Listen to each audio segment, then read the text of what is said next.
A good-hearted person proposed the following question.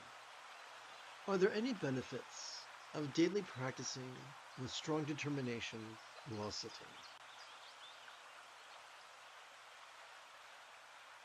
Like, the thing is, the person wrote, I have started recently strong determination sitting. I can sit for only like 15 minutes, and after that my mind becomes too much noisy, or I put in other words, I become very much overwhelmed and give up. I started this practice in the hopes of developing equanimity through consistent practice. Are these expectations valid or just delusion? Basically, I'm having doubt whether I shall continue this practice. So this is an excellent question. So I'm going to tap, let's go back over here and tap button 9.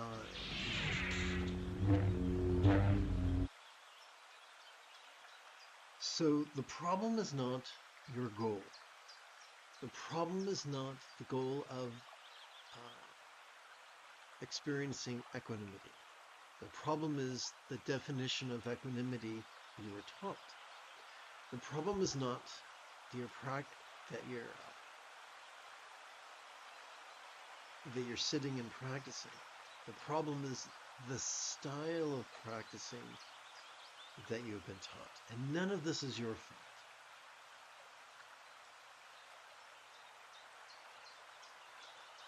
So, paleontologists and anthropologists agree that there is evidence to suggest that 300,000 years ago, our Paleolithic ancestors enjoyed a society that promoted being flexible, loving, rational, laid-back, egalitarian, lucid, cooperative, and kind.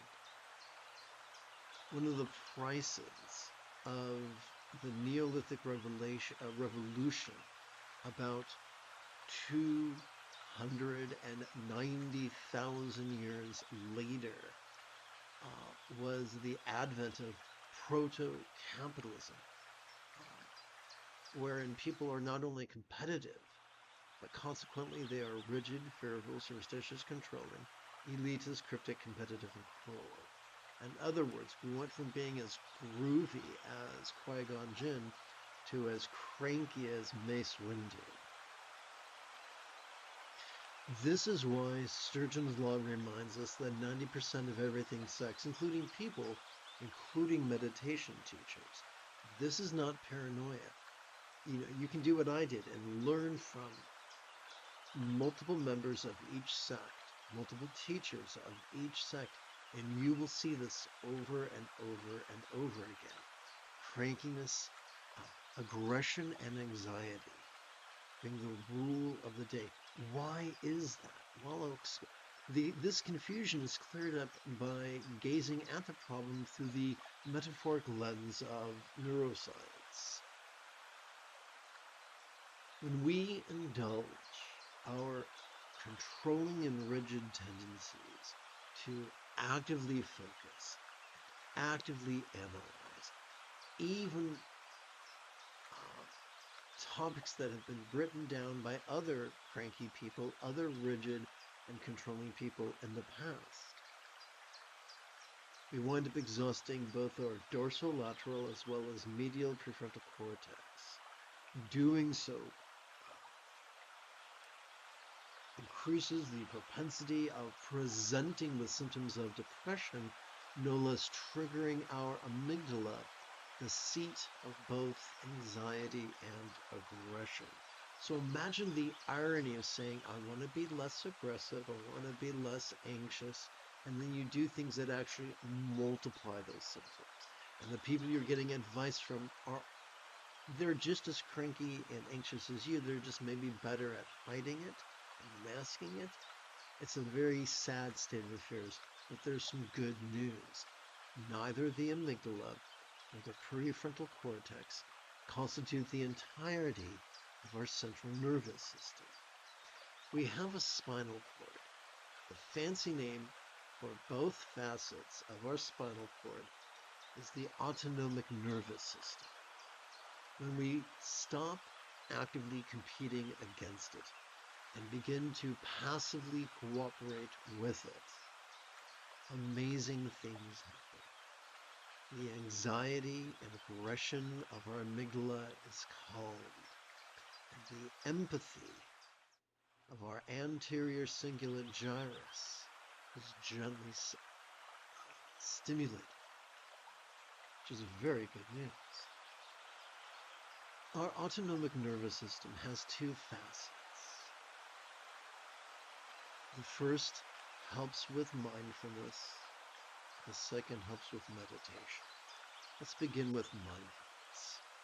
Every time we inhale, whether we know it or not, we automatically access the middle bit of our spinal cord, which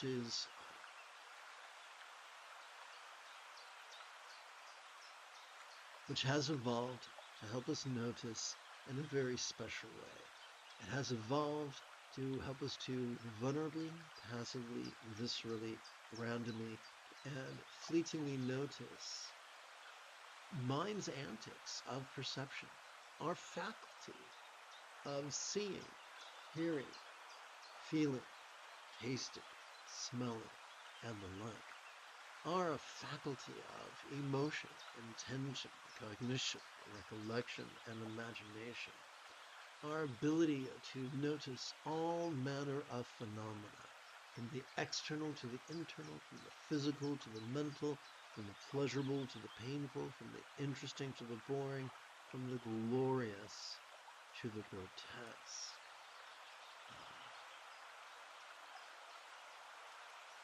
Chogdud Kondro said it's always good to have a hook to hang your hat on. The rule of thumb for mindfulness is as follows. As we feel our chest swell with breath, we can silently and mentally recite the verb watch. That's the only label we need to ever use. It's a universal label. But what do we do with that which we have noticed? That brings us to meditation. Oops, my earbuds are still in. Oops, that's not affecting. It was not making me sound like an alien on the podcast. It very well may be.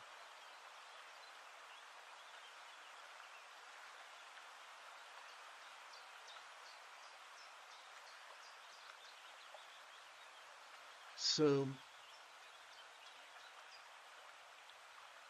every time we exhale, whether we know it or not, we have evolved to automatically access the adduct and the basement of that same spinal cord. These regions, both these regions as a team, their fancy name is parasympathetic nervous system. And it has evolved to help us relax during our exhalation to such a degree that which we noticed during our previous inhalation could fleetingly feel less stressful, less permanent, less defining, and even as non-graspable as a vast empty void. Now,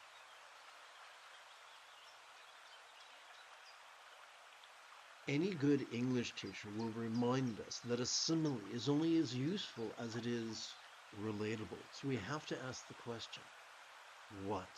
What is a real-world example of a non-graspable vast empty void?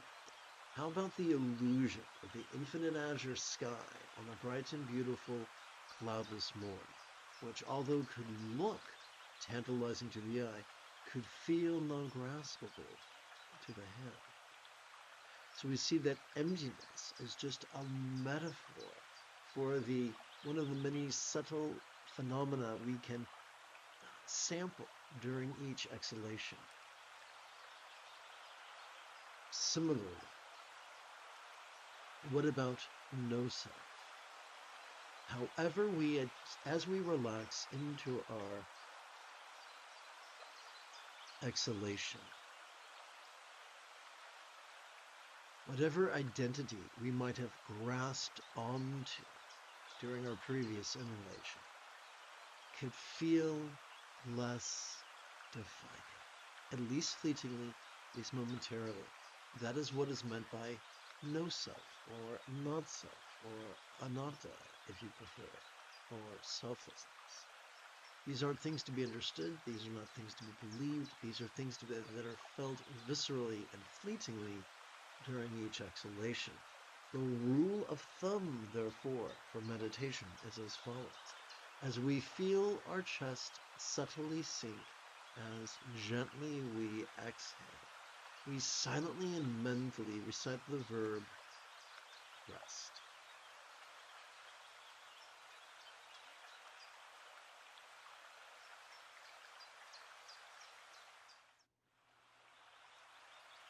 And so, bearing this in mind, we no longer indulge our controlling tendencies of choosing what to notice. We vulnerably, passively, viscerally, randomly, and fleetingly notice whatever seems to cartwheel across the stage of our mind. So our job is not thought suppression. Here's the cool thing. The more time we spend watching and resting in harmony with our breathing, the more manageable our perceptions, emotions, intentions, thoughts, memories, and imaginings become. The liberation promised is not liberation from the presence of mind's antics, but merely from its tyranny. The more we watch and rest, the more our choices, utterances, and deeds flow, not from calculated contrivance, not from wild scatteredness, but from love's deeply centered spontaneity. And so instead of cursing the waves, we surf them.